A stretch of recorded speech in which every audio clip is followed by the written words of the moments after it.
Bueno, vamos a continuar pues con el tema de columna vertebral.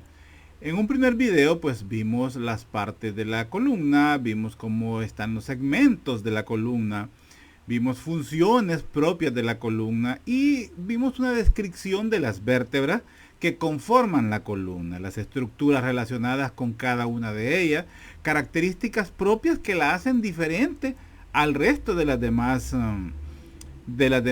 vértebras, como comprendimos que la columna vertebral pues se puede considerar como un solo hueso, se puede considerar como, bueno, mejor dicho, se considera como una sola estructura, compuesta por un número determinado de vértebras, que espero que eso haya quedado claro, y a la vez un número determinado de huesos, porque las vértebras pueden ser consideradas como vértebras en sí, como estructuras propias de la columna vertebral, teniendo en cuenta de que es una unidad funcional, pero también se considera, o realmente así es, que cada una de esas vértebras pues constituye un hueso del cuerpo humano. Entonces de ahí dependerá la cantidad que va a contener, o mejor dicho, la cantidad de huesos que va a estar determinado, o mejor, no, mejor dicho, que va a estar constituido pues la columna vertebral. Entonces, pues de eso hablamos. Es muy importante reconocer las características propias de cada una de las vértebras para poder, pues, comprender su función, por un lado, su estructura y los detalles propios que vamos a ver en esta parte de la clase, donde vamos a hablar, pues, de los ligamentos, hablaremos de los discos intervertebrales, hablaremos de las curvaturas de la columna vertebral. Entonces, además, vamos a hablar de una parte muy importante que es la musculatura y también de lo que corresponde a la irrigación y el drenaje, porque aunque son huesos, presentan drenaje y presentan irrigación sanguínea, o sea que es una estructura propia del cuerpo humano, así que vamos a, o sea, es necesario que mantenga una nutrición permanente. Entonces vamos a desarrollar el tema ahorita pues de columna vertebral, parte 2, ¿verdad? Permítanme. A veces amanece gris, a veces amanece soleado, todo depende de vuestra actitud para enfrentar y salir victoriosos al final del día. Esto es una gran verdad, porque no es tanto cómo está el día, o sea, no es tanto cómo sean las condiciones externas, realmente lo que determina la que un día sea bueno, que un día sea exitoso, que un día pues nos salga todo bien o nos salga todo mal, va a depender de nuestra preparación y a la vez va a depender de la actitud que tengamos. Así que no son las cosas externas el ambiente externo realmente el que determina nuestras capacidades o el que determina nuestros triunfos, sino que la actitud, el empeño, la entrega, la perseverancia y el buen ánimo, como dice ahí en el extremo inferior, y el buen ánimo que le pongamos a cada uno de los días. Van a haber días grises, van a haber días muy soleados. Todo va a depender de la forma en que nosotros lo enfrentemos para poder pues al final del día sacar lo bueno, sacar lo provechoso, sacar lo positivo y esperar el siguiente para poder dar lo mejor. Ok, démosle. No me funcionó. Ok, permítame, voy a activar mi puntero. Aquí estamos. Bueno, entonces les decíamos que, solo recapitulando lo que hablamos, ¿verdad? De las 7 vértebras cervicales, las 12 vértebras dorsales, las 5 vértebras lumbares, las 5 vértebras sacras y ¿cómo se llama? Las 4 vértebras coxígeas. Entonces, de esto, pues, esto ya hablamos, cómo están ellas, ¿cómo se llama? Ocupando los diferentes segmentos propios de la columna vertebral y que la columna vertebral pues se constituye como un eje longitudinal del cuerpo con funciones de protección, estabilidad, ¿verdad? Y ¿cómo se llama? Y soporte para el cuerpo humano. Sigamos.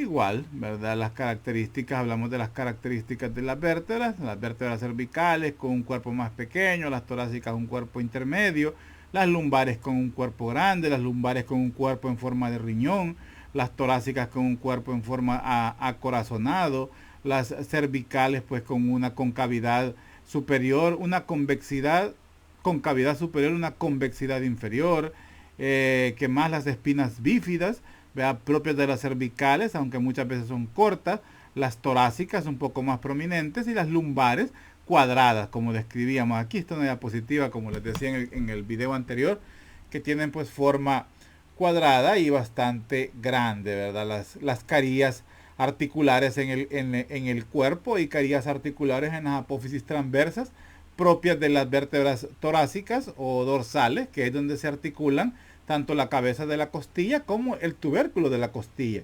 Igual pues en la cervical encontramos un túnel ¿cómo se llama? En cada uno de los de los procesos transversos, y además encontramos en los procesos transversos el agujero vertebral, que es pues para la arteria vertebral. En las vértebras lumbares pues encontrábamos las apófisis transversas con ¿cómo se llaman? Se me fue. Se le llama apófisis costiforme, que tienen forma pues o sea, que simulan las apófisis transversas de las torácicas, solamente que ya no tienen carillas articulares y son un poco más puntiagudas. Además pues encontramos en los arcos encontramos los procesos mamilares, que sirven para inserción de músculos como el multífido del raquis. Y bueno, eso a grandes rasgos es una recapitulación pues de los temas anteriores. Ahora vamos a hablar de las articulaciones. Vamos a ver cómo hay articulaciones tipo sínfisis y también hay articulaciones de tipo sinovial. Si ustedes se recuerdan, pues tienen que recordarse, porque lo vimos en los primeros temas, hablábamos pues que encontrábamos que las articulaciones pues por su estructura se podrían agrupar en articulaciones fibrosas, cartilaginosas y sinoviales. Pues las sínfisis son de tipo cartilaginoso. Entonces es un tipo de articulación, y la encontramos la más conocida, por decir así, porque lleva el nombre, ¿verdad? Sínfisis del pubis, la articulación pues de los huesos púbicos en la línea media. Pero también pues tenemos articulaciones tipo sínfisis o tipo una articulación cartilaginosa pues en la columna vertebral, y específicamente lo vemos en la articulación de los cuerpos de las vértebras. Ahora, porque hay articulación en las vértebras, hay articulaciones de los cuerpos vertebrales, pero también hay articulaciones sigapofisiarias, que esas son las articulaciones móviles o articulaciones sinoviales, que son estas que vemos acá.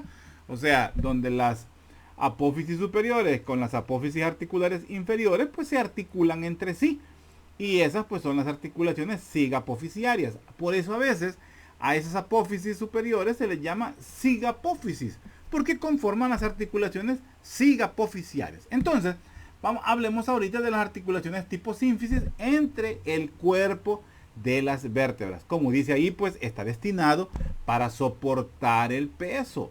Los cuerpos, el peso del cuerpo está distribuido a través de estos cuerpos vertebrales. O sea, el peso del cuerpo humano está distribuido en la columna vertebral gracias a los cuerpos vertebrales. Eso pues le ayuda también a tener la fortaleza para, aún con ese sobrepeso o con ese peso propio del cuerpo humano, la columna vertebral le permite fortaleza al cuerpo para poder hacer movilizaciones.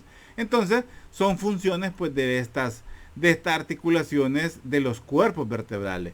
Y estas articulaciones tienen la característica de que están conectadas gracias a los discos intervertebrales, pero también a ligamentos. O sea, la articulación entre el disco intervertebral o mejor dicho, la articulación donde está mediada por un disco intervertebral a nivel de los cuerpos vertebrales es una articulación tipo sínfisis, con la característica que entre ambos cuerpos encontramos un disco intervertebral. Estos pues le proporcionan una unión muy potente entre las estructuras aledañas, entre los cuerpos, y a la vez pues le da una rigidez y una continuidad. ¿Qué queremos decir con continuidad? Que no existe un espacio, que no existe un hueco entre todos los cuerpos vertebrales. Cuando llegara a existir un hueco, entonces la columna vertebral se vuelve inestable. Y un hueco podría ser debido a que este disco intervertebral se mueva hacia adentro del canal medular y provocaría un daño en la médula, una compresión en la médula, es decir, una hernia de la médula espinal. Entonces, pero es por la compresión de la médula por un disco intervertebral. Entonces, estas articulaciones pues le proveen esas características a la columna vertebral, que sea una unión potente, que le dé una continuidad y a la vez una semirrigidez. Cuando dice semirrigidez es que se refiere a que, recuerden la definición de articulaciones cartilaginosas, permitían un movimiento limitado entre las estructuras comprometidas, o sea, limitado, casi nulo. Es el movimiento que le permite. La movilización potente o principal de la columna vertebral no es gracias a esto, es gracias a las articulaciones sigapofisiarias, que ya vamos a dar más adelante.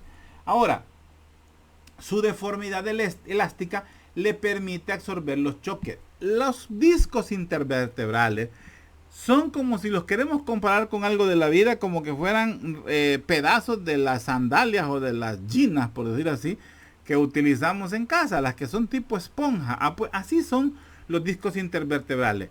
Por esa deformidad que permiten, porque se pueden apachar, por decir así, pero recuperan su forma, es que pueden actuar como resortes, o mejor dicho, como amortiguadores de los golpes que se pueden recibir, no de un sopapo en sí, sino que por ejemplo a la hora de correr, que el peso se va en vaivén, o se va, ¿cómo le podemos decir? Va pasando de un pie al otro cada vez que corremos, caminamos, nos lanzamos de alguna parte alta, pues todo ese golpe o esa desaceleración que se genera cuando una de las estructuras toca el piso, que en este caso las estructuras son nuestros pies, se transmite directamente a la columna vertebral y ella es la que absorbe ese movimiento y pues permite de que todo el cuerpo siga funcionando, porque si actuara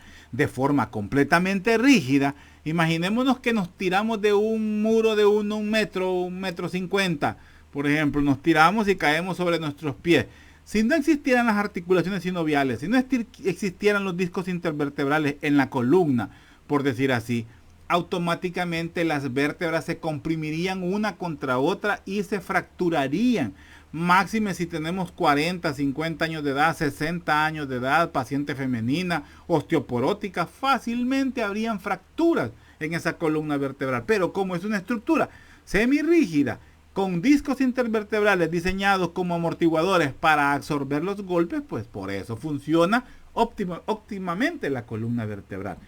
Ahora, una característica, no hay disco intervertebral entre las vértebras C1 y C2. Es la única excepción, y ya una vez lo pregunté, ¿por qué no habrá disco intervertebral entre C1 y C2? ¿Por qué no?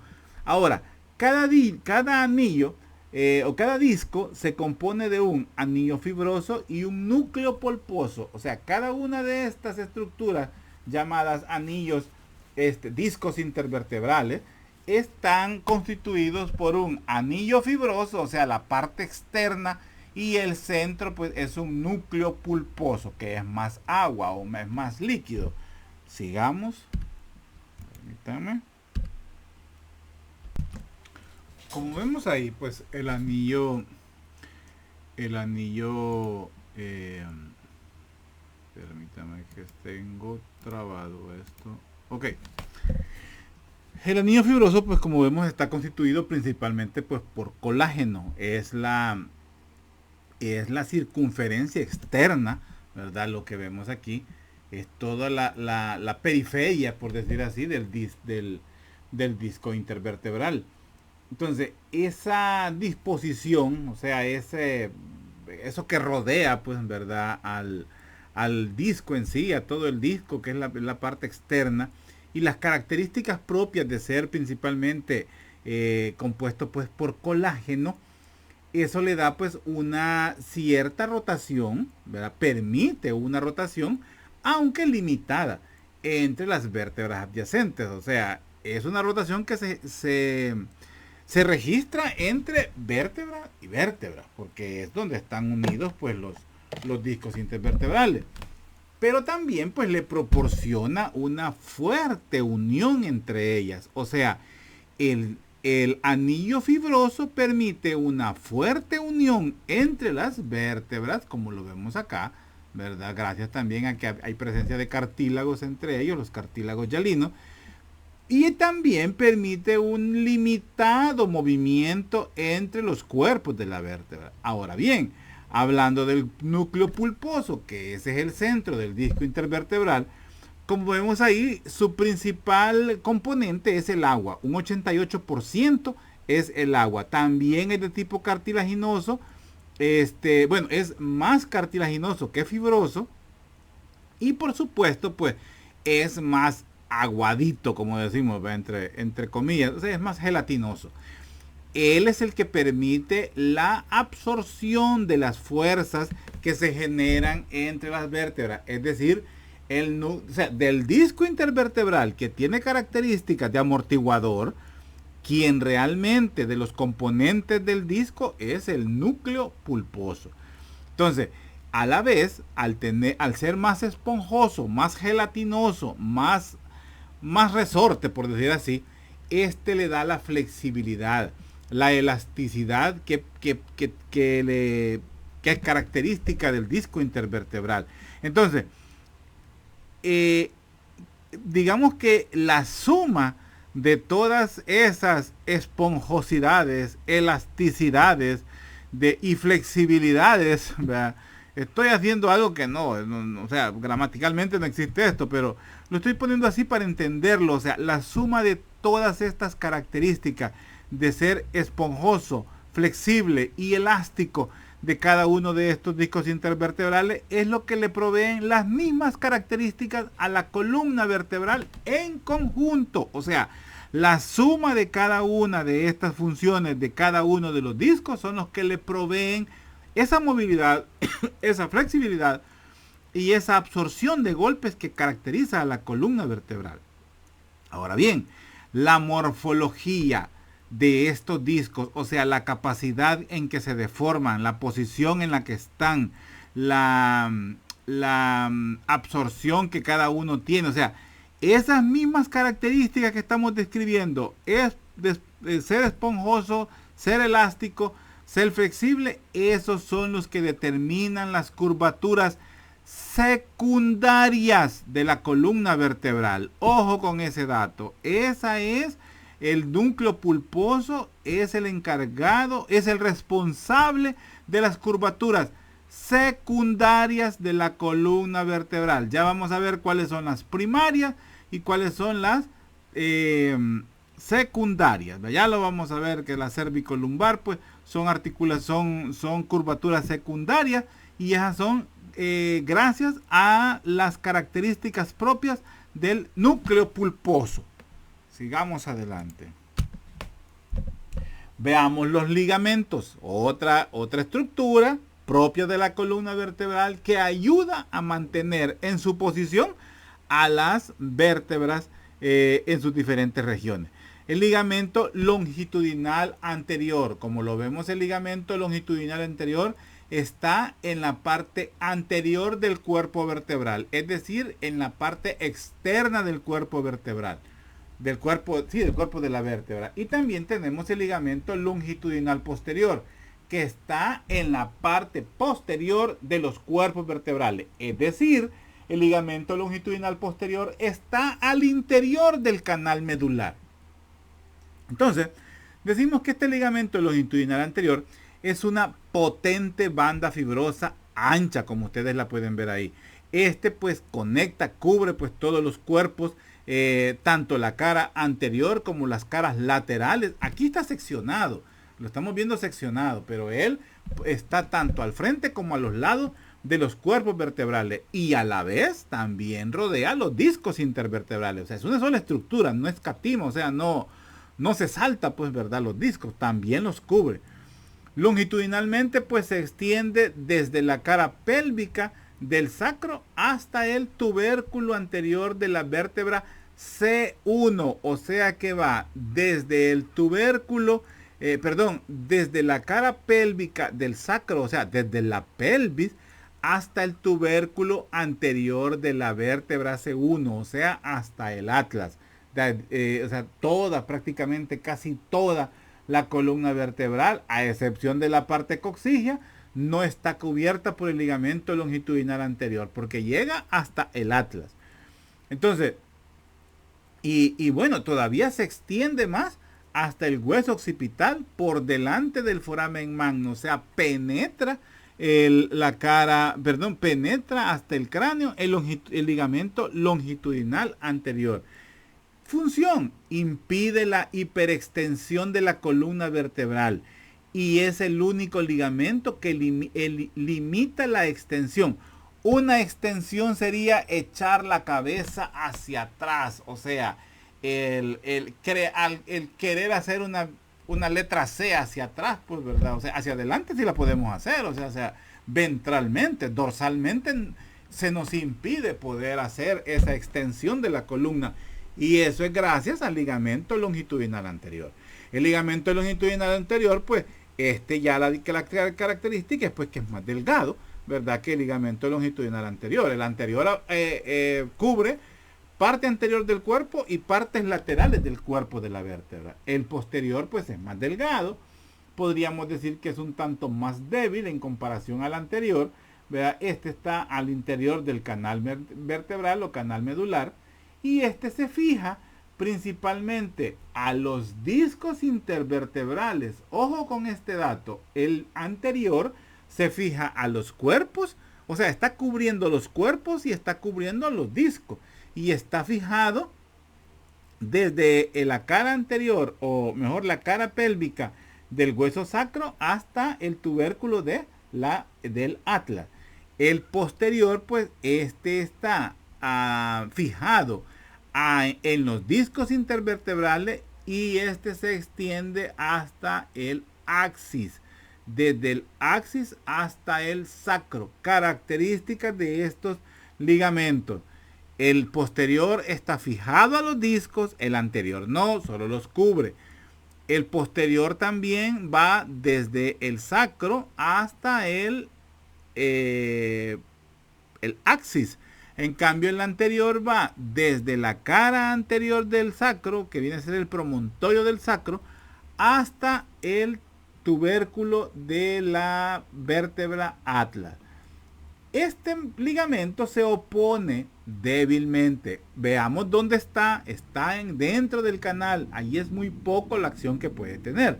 Pero pues ayuda, se opone débilmente a la hiperflexión, o sea, al doblamiento anterior. Él se opone, poquito, pero se opone.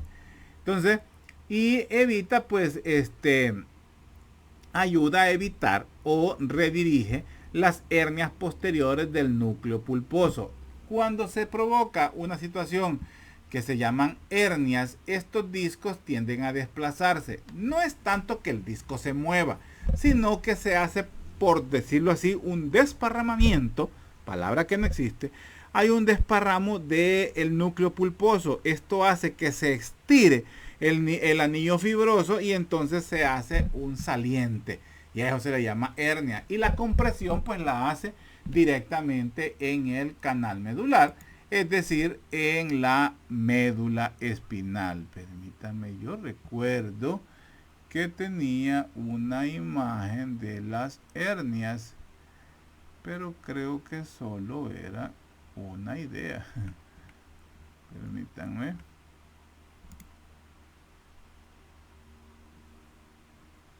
Sí, no, esto es una fractura. ¿Dónde estamos? Ligamentos. Quiero ver.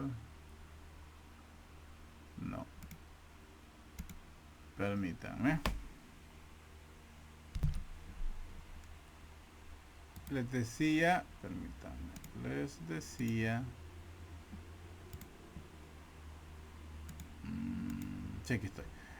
Ok, les decía pues que una hernia pues es el desplazamiento del núcleo pulposo, lo que hace pues que sea grande, por decir así, el disco y genere una compresión en la médula. Entonces, este ligamento longitudinal posterior evita en cierto grado pues que esa situación se genere, pero al final pues termina venciéndolo. Es lo que vemos aquí. Ya inserté una imagen, permítanme. Aquí estamos. Quiero ver. ¿Y dónde lo inserté? Permítanme, jóvenes. Aquí está. Entonces, esto es una herniación, es esta estructura, pero se ve mejor así. Es una compresión, toda la estructura, o sea, el disco en sí se desparrama y comprime al interior del canal medular, dependiendo de el grado o el volumen de estructura que invade el canal medular o el canal vertebral, pues así será el daño que provoque a esa médula. Por supuesto, una herniación a nivel de L4, L5 es, digamos, en cierto grado, tal vez no va a ser tan importante. Bueno, sí, siempre, porque depende del volumen que se genere, así será la compresión que provoque en la cola de caballo. Pero también una herniación por arriba de L1, por arriba de L2, es compresión directa sobre la médula espinal. Y ahí pues provoca adormecimiento. No, esas son palabras coloquiales. Provoca paresia, provoca parestesia o podría provocar hasta parálisis, según el daño que sea, o sea, según la invasión que provoque al interior del canal medular. Como ustedes ven aquí, esto ya comienza a desplazar la médula espinal. Y por supuesto, agarrando todo el cordón que representa la médula espinal, comprime todos los tractos, tanto ascendentes como descendentes. Todos los tractos corticoespinales, los tractos laterales, los tractos contralaterales, los tractos anteriores, posteriores. O sea, comprime y daña tanto las funciones vegetativas como las funciones somáticas, es decir, funciones voluntarias e involuntarias. Entonces, es muy importante pues la acción de este disco longitudinal posterior, porque ayuda a redirigir la hernia que se esté provocando. Pero si el problema es grande, pues va a terminar ocupando el canal medular, y la única forma para esto pues es la cirugía, no existe otra. Pero bueno, sigamos. Hablemos ahora de las articulaciones de los arcos vertebrales. Estas articulaciones ya son de tipo sinoviales. Esta articulación se da entre las apófisis articulares superiores e inferiores, que las vemos en los arcos, ¿verdad? Son estas articulaciones. Estas son las apófisis articulares superiores e inferiores, o también llamadas cigapófisis. Me gusta más ese nombre porque prácticamente nos da la orientación a que va a haber una articulación cigapofisiaria. Entonces, vamos a ver pues que las cigapófisis, ¿verdad?, se unen entre sí. Aquí vemos pues a nivel cervical, a nivel torácico, a nivel lumbar. Por supuesto, son diferentes las apófisis o las cigapófisis que vemos según la vértebra. Son muy diferentes, pero la característica es que siempre son articulaciones entre los arcos. O sea, las cigapófisis son articulaciones entre los arcos de las vértebras. Son las móviles, ¿verdad? Entonces, como dice, cada una de estas articulaciones pues va a estar rodeada de una cápsula. Esa es una característica inamovible, indispensable para que una articulación sea sinovial, o sea, que tenga una cápsula articular. Si no tiene cápsula, duden que es una articulación sinovial. Entonces, las articulaciones sigapofisarias, pues, sigapofisarias permiten movimientos de deslizamiento, ojo, o sea que son movimientos en un plano entre los procesos articulares. La forma y la disposición de las superficies articulares determinan los tipos de movimientos posibles. Por eso las diferentes formas en que se dan las articulaciones. Una articulación lumbar en comparación con la articulación cervical de la sigapófisis es completamente diferente. Un poco parecida serían las torácicas con las cervicales, pero prácticamente son diferentes. El margen de movimiento viene determinado por los discos intervertebrales. Ojo con eso. El margen de movimiento es gracias a los discos intervertebrales. El movimiento es gracias a la sigapofisaria, a la articulación sigapofisaria. En la diapositiva podemos ver los movimientos que permiten las articulaciones sigapofisarias a nivel cervical. Son flexión y extensión, o sea, llevar la cabeza hacia adelante, llevar la cabeza hacia atrás. Ese movimiento es gracias a la articulación sigapofisaria a nivel de las articulaciones cervicales.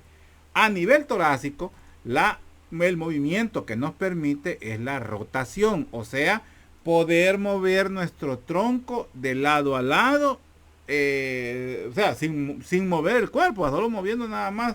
Girar pues de lado a lado es gracias a las articulaciones sigapofisarias a nivel torácico. Y a nivel lumbar nos da función de flexión y extensión también ya del cuerpo en sí. O sea, poderme agachar a amarrarme las cintas de los zapatos y regresar a la posición en la que estaba. Lograr sentarme, lograr agacharme. O sea, todo eso es gracias a la articulación sigapofisaria a nivel pues de las articulaciones lumbares. Sigamos adelante. Permítanme que estoy aquí perdido. Aquí estamos. Ok. Entonces, vamos a ver pues que estas articulaciones también se llaman articulaciones facetarias, pero ese término casi no se usa. Yo ¿cómo se llama? Es porque esta diapositiva es sacada de internet.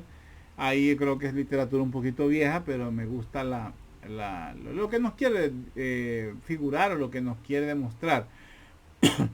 Cumplen dos funciones básicas: el control de la dirección y la amplitud del movimiento. O sea, nos tiene y el reparto de las cargas. O sea, esa función de distribuir la carga del peso, pero a la vez la dirección y la misma amplitud de movimientos que permiten es gracias a la articulación sinovial, o sea, a las articulaciones sigapofisarias, es gracias a ella. Entonces, cuando un disco intervertebral está dañado, como el que vemos aquí, todo eso ya no se cumple. O sea, porque eso comienza, acordémonos que la amplitud del movimiento, el control es gracias a la articulación sigapofisarias, pero que se genere el control en el movimiento es gracias al disco intervertebral. Si este disco intervertebral está dañado, como el que vemos aquí, está completamente compresionado, lógicamente hay un pinzamiento al interior de la médula. Quien sufre es la articulación sigapofisarias. ¿Por qué? Porque ya no permite movimiento, porque no distribuye bien la carga y porque ¿cómo se llama? La dirección del movimiento, o sea, tirar el cuerpo hacia adelante, si estoy hablando de que estas son unas articulaciones lumbares, yo me quiero agachar a amarrarme los zapatos, a levantar un balde de arena, lo que sea. El volver a la posición como estaba va a doler. Y eso es gracias a que hay un pinzamiento a nivel pues de la columna debido a un disco. Podría ser que ese paciente, como dicen, se quedó trabado, se quedó así, no puede recuperar la posición o sea, volver a estar parado, pues, o pacientes que están sentados y se agachan a hacer algo, ya no pueden regresar. Es debido a estas situaciones de los pinzamientos y de las hernias. O sea, es un complejo de situaciones, es un sinnúmero de situaciones que se dan que pueden llegar a degenerar los movimientos propios de la columna y por ende ponen en riesgo las funciones del paciente y la misma autodependencia, o sea, porque si no el paciente va a codepender de alguien, o sea, la autosuficiencia del paciente se pone en riesgo. Sigamos. Hablamos ahora de los ligamentos accesorios, o sea, los ligamentos internos, ¿verdad? O ligamentos propios son los que hablamos antes, el ligamento anterior y el ligamento posterior. Ahora veamos los accesorios, o sea, están por fuera de los cuerpos, o sea, por fuera del propio canal medular. Aquí hablamos de los ligamentos flava o amarillo y del ligamento supraespinoso. Hablando sobre los ligamentos amarillos, como ustedes los pueden ver acá, estos que ven aquí, ligamentos flava o ligamentos amarillos, estos se sitúan entre las láminas de las vértebras adyacentes de lado a lado, o sea, de cada lado, o sea, es entre las láminas, ojo, es entre las láminas. Aquí para poder ver se ha hecho un corte coronal, no, un corte sagital, perdón, hemos hecho un corte sagital. Y entonces estamos viendo cómo está. Esta es parte de la apófisis transversa que está seccionada y solo estamos viendo las láminas. Parecería que es un ligamento que tiene que ver con la apófisis espinosa. Pero vemos que no. Miren, estas son las láminas. Las láminas son las que unen los procesos transversos de las vértebras con el proceso espinoso. Entonces, aquí encontramos los ligamentos flava o amarillo, este que está acá. Entonces, ellos pues resisten la separación de las láminas en la flexión y ayudan a la extensión de vuelta a la posición anatómica. O sea, son los que tienen acción en los movimientos de flexión y de extensión de la columna. Se encuentran en todas las vértebras, pero son más prominentes o más funcionales a nivel de la columna cervical, a nivel de la columna lumbar. El ligamento supraespinoso, o sea, está por arriba de la apófisis espinosa. Este pues conecta los extremos de las apófisis espinosas vertebrales, discurriendo a través de ellas desde C7 hasta el sacro. O sea que el ligamento supraespinoso de ¿cómo se llama? Desde el atlas hasta la vértebra cervical número 6 no existe. Este existe a partir desde la prominente hasta el sacro. El ligamento supraespinoso, o sea, este ligamento que vemos acá, es el ligamento supraespinoso, o sea, va por arriba, por decir así, de las espinas. Es este que vemos acá. El supraespinoso, no este, porque este ya es o sea, entre las espinas. Este es supraespinoso. Es un nombre bastante raro, porque el término supra se entendería como por arriba, pero realmente en la posición en bipedestación, el paciente en bipedestación sería prácticamente un ligamento posterior por la posición. Yo no voy a venirme a llevar de anatomista, por supuesto que no, ¿verdad? Pero pues sería más fácil entenderlo, pues fácilmente se confunde uno. Entonces, pero el ligamento supraespinoso corre por encima de las apófisis espinosas, por ahí es donde corre. Y ya vimos que va desde C7 hasta el sacro. Sigamos. Otro accesorio, el ligamento nucal, es este que vemos acá. El ligamento nucal. ¿Se acuerdan donde vimos las líneas nucales a nivel del hueso occipital? Pues aquí tienen que ver estas líneas nucales. El ligamento nucal, pues, es una estructura triangular, laminar, situada en el plano medio sagital, o sea, está completamente atrás. Ojo, a partir de C7 veíamos el ligamento supraespinoso. C6 hasta la nuca, C6 hasta el hueso occipital, encontramos el ligamento nucal. La base del triángulo está unida al cráneo desde la protuberancia occipital externa hasta el agujero magno. O sea, esta es la base del triángulo. Esta es la base del ligamento nucal. Su vértice está unido al extremo de la apófisis espinosa de la vértebra C7. Este es el vértice. ¿Verdad? A partir de C7 también. Ahí encontramos el ligamento nucal, o sea, la punta. La cara profunda del triángulo está unida al tubérculo posterior de la vértebra C1, donde también encontrábamos en la cara anterior. Acuérdense que la vértebra cervical 1 tiene dos tubérculos, tubérculo anterior y tubérculo posterior. El tubérculo posterior en las demás vértebras significa la apófisis espinosa, pero en la vértebra C1 no hay apófisis espinosa, característica de una vértebra atlas.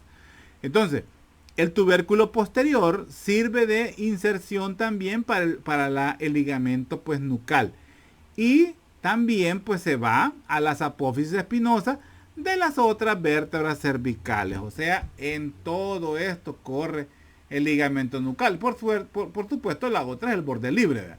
Entonces, función del ligamento nucal, pues sostiene la cabeza. El ligamento nucal también nos ayuda a que cuando hacemos la cabeza hacia adelante, o sea, nuestra barbilla logra tocar el pecho, ¿verdad?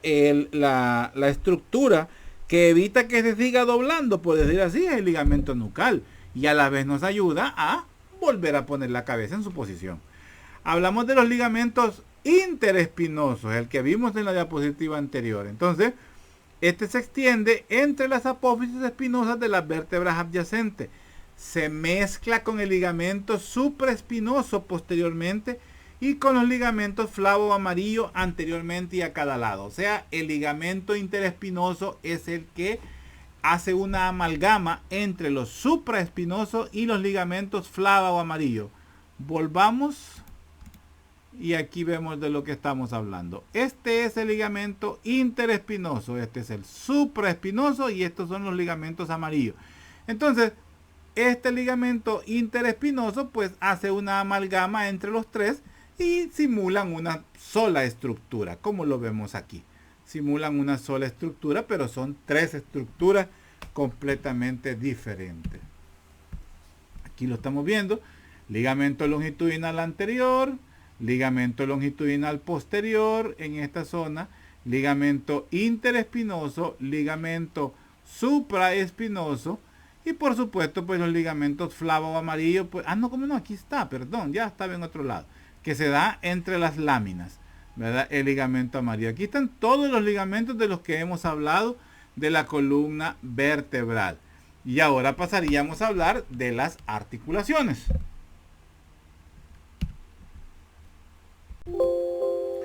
Al hablar de las articulaciones, pues hablamos de las principales, bueno, no las principales, las superiores, ¿verdad? Las articulaciones craniovertebrales. Como parte de las articulaciones de la columna, pues encontramos la articulación atlanto-occipital y la atlantoaxial, o sea, la primera y la segunda articulaciones de las vértebras a nivel cervical. Y en ellas, pues, vemos que también pues, son articulaciones de tipo sinovial, con la característica que no hay disco intervertebral. Entre estas articulaciones no hay disco intervertebral, pero sin embargo permite más movimiento que el resto de las articulaciones vertebrales. Ojo con ese dato. No hay disco, pero permiten más movimiento. ¿Por qué?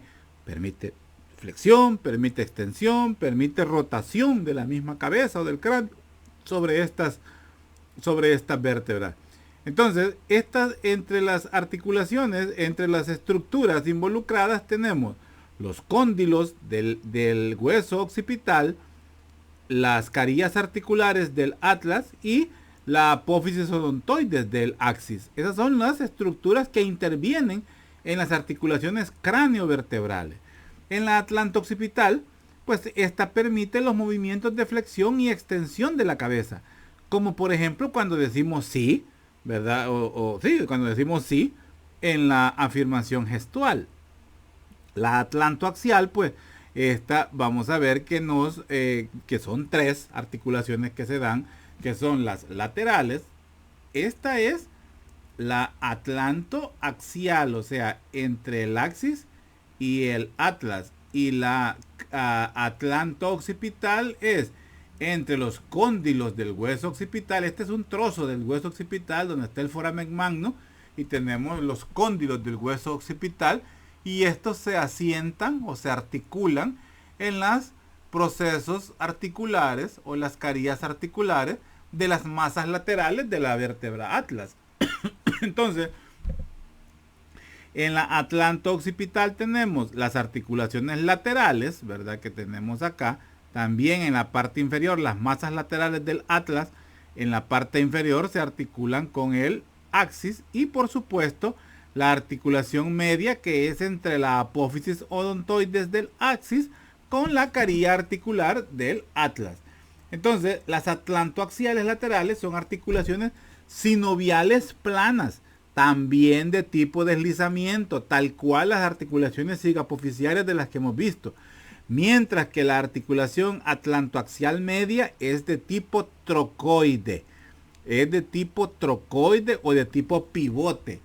Es esta que vemos acá. Entonces, que es entre el atlas, entre la carilla articular del atlas, la apófisis odontoides y el ligamento transverso.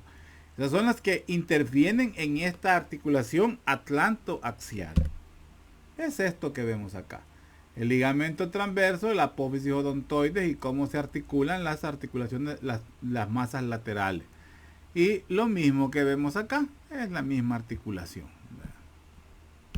Los movimientos que estas no permiten: extensión, flexión, rotación derecha, rotación izquierda, flexión lateral izquierda. O sea, son movimientos que nos permiten las articulaciones craneovertebrales. Ahora, volviendo a toda la columna vertebral, vamos a ver que el rango de movimientos de la columna vertebral va a variar según la región y los distintos individuos. O sea, porque también los movimientos de la columna no solamente van a depender de lo que hemos visto, de los cuerpos, de las vértebras, de las articulaciones, ¿cómo se llama? Tipo sínfisis, del mismo disco intervertebral, de las articulaciones sigapofisiarias, de los ligamentos. También depende de la contextura física del cliente. O sea, una persona con un peso normal va a tener más movilidad de la columna que una persona con sobrepeso. Los movimientos posibles en un adulto joven y sano disminuyen típicamente un 50% más con el envejecimiento. Ojo, dice sano. Y nuestros pacientes, ¿verdad? Con el envejecimiento, o sea, normalmente no van sanos, o llevan diabetes, llevan mujeres con osteoporosis, obesidades mórbidas tipo 2, 3, debilidad de los cartílagos, falta de ingestión de calcio, flúor, en fin. Entonces, pues, la movilidad de la columna, pues, se va perdiendo. La columna vertebral puede realizar movimientos de flexión y extensión, frontales o laterales, y de rotación, o lo que se conoce como torsión. La inclinación de la columna vertebral a la derecha o a la izquierda de la posición neutra erecto, eso es lo que se llama flexión lateral. O sea, doblar de lado a lado. Y el retorno a la postura erecta desde la flexión lateral es la extensión lateral. O sea, si logramos doblarnos hacia el lado izquierdo, hacia el lado derecho, para volver a la posición, es la extensión. Y ahí, pues, esos movimientos son gracias a la columna, pero el motor de todo ello son los músculos, de los cuales ya vamos a hablar más adelante. Ahora tocaríamos un poco acerca de las curvaturas, porque la columna, como una estructura al desarrollo intrauterino, o como estructura a nivel del desarrollo embrionario, se desarrolla como una estructura recta. O sea, una estructura completamente recta. Así se desarrolla. Pero si recuerdan, cuando comenzamos a ver el plegamiento, clases de embriología, comenzamos a ver el plegamiento del disco trilaminar y ya comienza a conformarse el embrión, comienza a darse el plegamiento tanto transversal como longitudinal, eso comienza a formar una estructura en forma de C en dirección hacia el tallo de conexión. Entonces, eso es lo que va a generar las curvaturas primarias de la columna cervical. Es decir, la curvatura lumbar y la curvatura sacra. Ya vamos a ver eso. La columna vertebral del adulto presenta 4 curvaturas. Una curvatura cervical, las que estamos viendo aquí. Una curvatura cervical, una curvatura torácica, una curvatura lumbar y una curvatura sacra. Las curvaturas torácica y sacra son las llamadas curvaturas primarias. Y estas tienen una concavidad hacia adelante, o sea, una concavidad ventral. Es decir, si nos remontamos otra vez al periodo embrionario, una curvatura en dirección al pedículo de fijación. Luego tenemos unas curvaturas cervical y lumbar. Estas ya son cóncavas posteriormente, o sea, la curvatura, la C, se hace contraria a las curvaturas primarias. O sea, la concavidad se hace hacia atrás, ¿verdad? Entonces, estas son las secundarias, son las articulaciones cóncavas posteriores y estas van a ser las secundarias. Las curvaturas de la columna le aportan una flexibilidad adicional. O sea, el tener esa curvatura presente, eso le provee al cuerpo y por ende a la propia columna tener más elasticidad para poder absorber los choques. Es decir, una curvatura presente en la columna vertebral le va a permitir que las compresiones o las fuerzas de compresión sobre la columna, sobre las propias vértebras, sobre el propio cuerpo de la vértebra, lo absorba de mejor manera, gracias a los discos. Si recuerdan también, la estructura que favorece las curvaturas o deformidades de la columna son gracias al núcleo pulposo, estructura propia del disco intervertebral. Entonces, vamos a ver que esa elasticidad es gracias, o sea, se logra gracias a los discos y eso también le provee mayor absorción y es decir, mayor protección a la propia columna vertebral. Entonces, esas curvaturas son las propias de la columna vertebral. Ahora bien, voy a hacer como un paréntesis.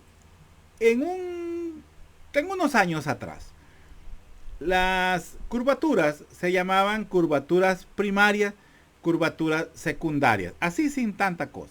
Y las primarias eran la dorsal o torácica y la sacra. Y las secundarias eran la cervical y la lumbar.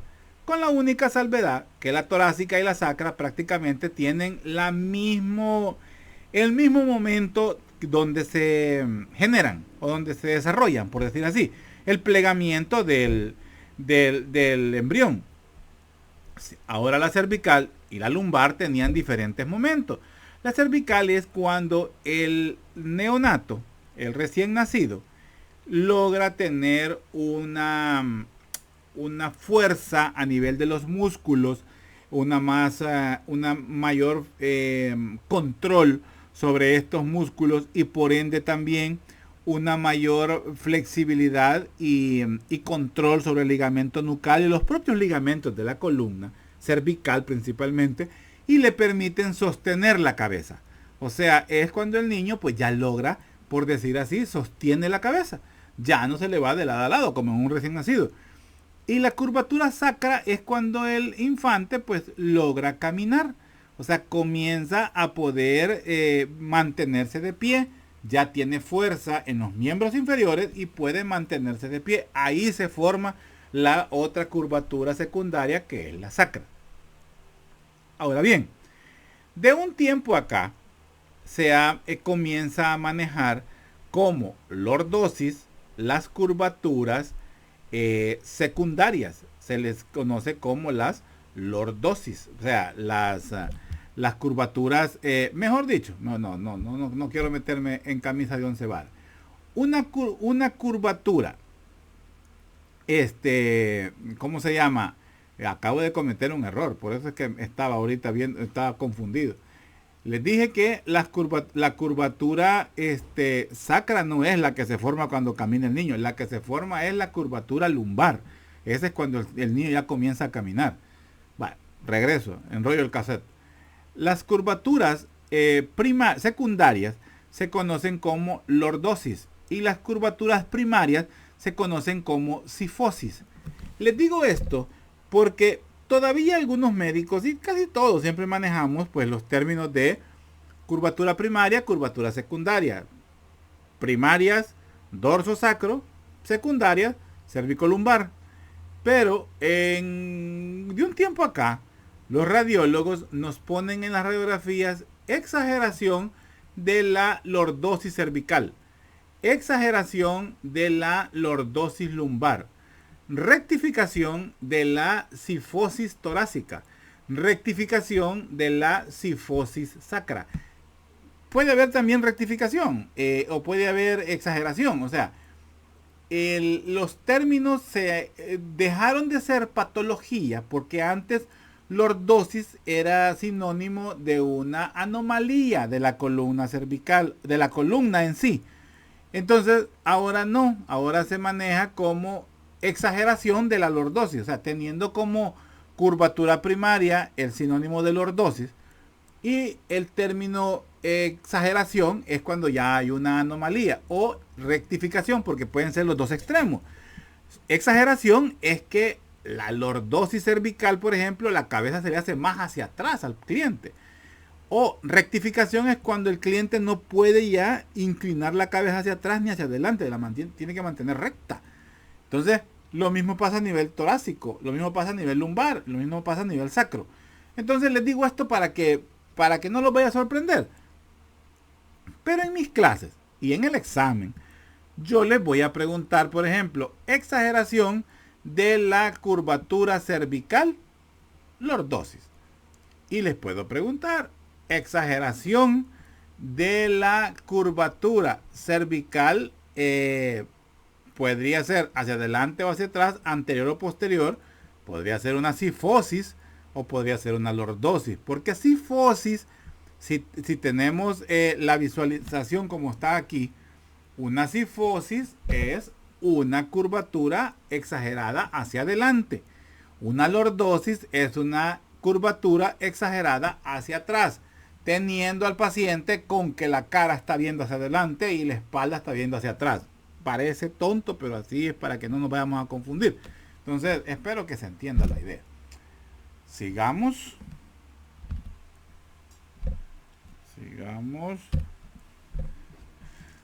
Entonces, recapitulando, pues vemos aquí que nos dice que las curvaturas, que las curvaturas primarias pues son la torácica y la sacra, y estas son pues propias del desarrollo. Aquí está en los dibujos, se entiende. Y las curvaturas secundarias, pues la cérvico y lumbar, son adquiridas en relación con la postura erecta del ser humano. Estas vienen a ser lo que conocíamos como patologías. Esto es lo normal, una curvatura completamente recta vista posterior. En una ¿cómo se llama? Exageración de la cifosis dorsal, vemos esto. A esto se le llama cifosis. Entonces, esta es una cifosis, una exageración de la cifosis dorsal.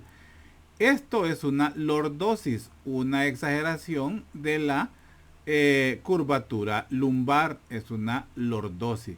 Una escoliosis, las escoliosis ya son exageraciones de, es una desviación de la columna hacia los lados, ¿verdad? Entonces son las escoliosis. Estas ya son cuando la columna pues se vuelve panda, por decir así, que no debe ser el término, hacia los lados. Sigamos. Entonces, viéndolos como patologías, la cifosis es una concavidad de la columna vertebral con orientación anterior, y así se entiende, es una cifosis.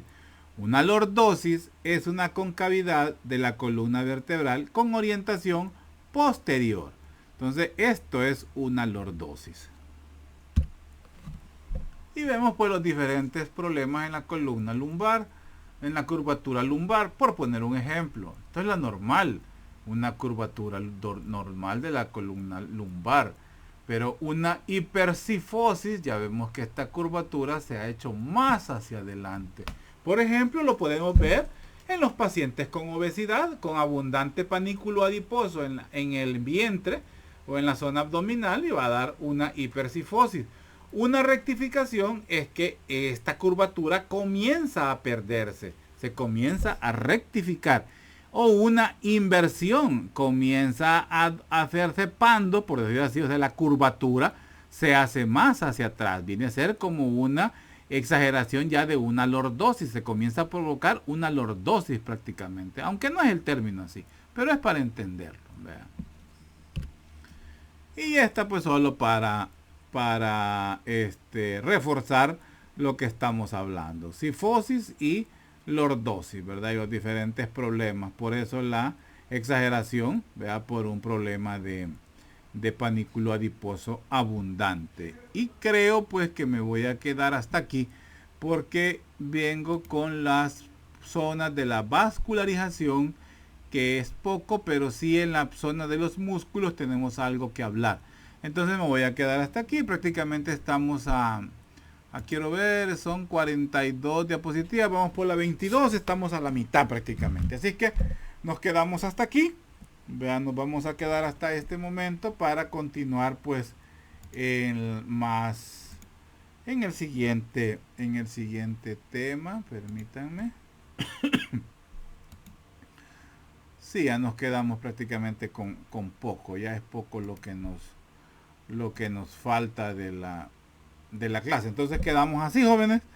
Prepárense para el corto del día jueves, ¿verdad? Pasado mañana, sí, para que puedan hacer el examen sería de cadera y muslo, sí, cadera y muslo. Vamos a ver pues qué tal salen en el de hoy, de qué es, mano, muñeca y mano, a ver qué tal. El de cadera y muslo el próximo jueves. Espero que ya estén listos los otros temas para la exposición. Veo que se han quedado con sábado o domingo, pues ni modo, quedémonos así. Y bueno, cualquier cosa, pues a los grupos que ya expusieron pronto espero sus reportes. Uno ya lo tengo, el otro todavía no, para mandarles la nota. Y bueno, quedamos así, jóvenes. Estudien bastante, pónganle ganas a todo lo demás. Y bueno, seguimos, ¿ok? Bueno, adiós.